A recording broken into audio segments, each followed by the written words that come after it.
Hi, this is Andrew Davey with Nevada Forward, and we're here with Erika Castro, an organizer with Plan. Thank you for joining us. Thank you for having me. So first off, what was it that drove you into activism, that got you thinking, there's stuff I need to do. I need to get more involved. So the first time I realized there was something I needed to do and I needed to be involved was when I found out, when I was already frustrated with my situation and being undocumented. I knew I was undocumented from a very young age, but it wasn't until I was like, I'm frustrated, I need to find an outlet, I need to find a community that understands what I'm going through, what I'm dealing with, and figure out how I can deal with this. That's when I started kind of researching, and I was invited into a Dreamers convening, and that to me was very powerful because I met a whole bunch of Dreamers from across the country that were in my same situation and were not being held back by their status. And I wanted to do that and also provide and figure out how I can provide those resources for other people that were in my shoes. And has that helped in terms of building networks, people letting each other know, hey, we're not alone here? It definitely has, and I've seen the improvement now that I'm older and I'm involved. I see the students that come and talk to us about being undocumented. I've seen the way DACA has changed many of people's lives, including my own. So I definitely see how being able to share your story and talk to people about your status and say like, look, I'm just like anybody else. I just happen to not be born in the US.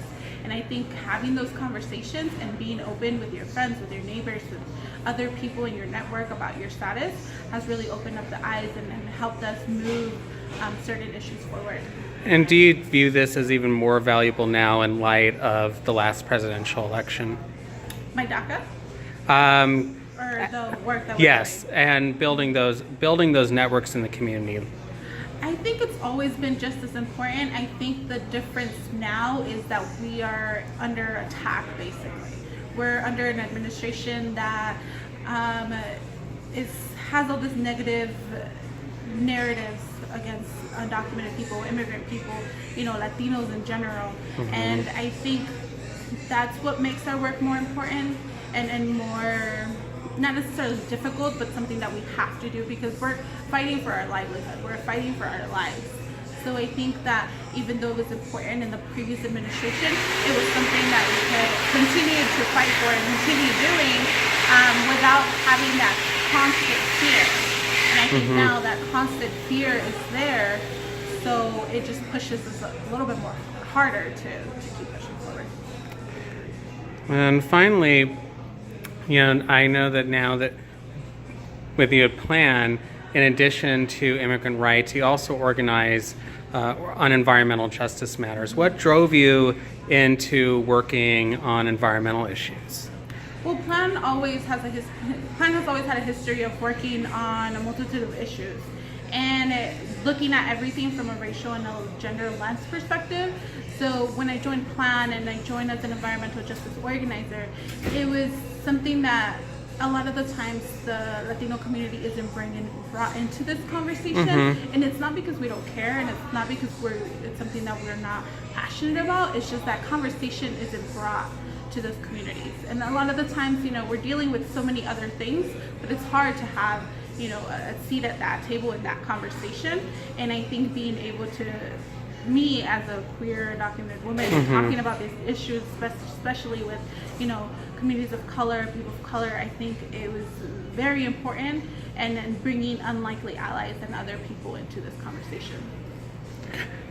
And continuing on that note, do you feel you're bringing a unique perspective, as Latino and an environmentalist in terms of working on environmental justice, particularly in these communities, you could say these communities that need it the most? Yeah, I think so, because I think it's not just about, it's not just about the polar bears, it's more than that, and it's the communities that are being disproportionately impacted by environmental injustices. Like mine. The people that are struggling with, higher asthma rates, that are living closer to sites that are being polluted, and how we're helping them, because a lot of the times they are not getting the proper funding to make sure that they're living in communities and thriving in communities that are healthy, that have clean water, that have clean air. So I think being able to highlight those issues and saying like, look, this is more, and this is a racial issue as well that we need to address, I think that's important.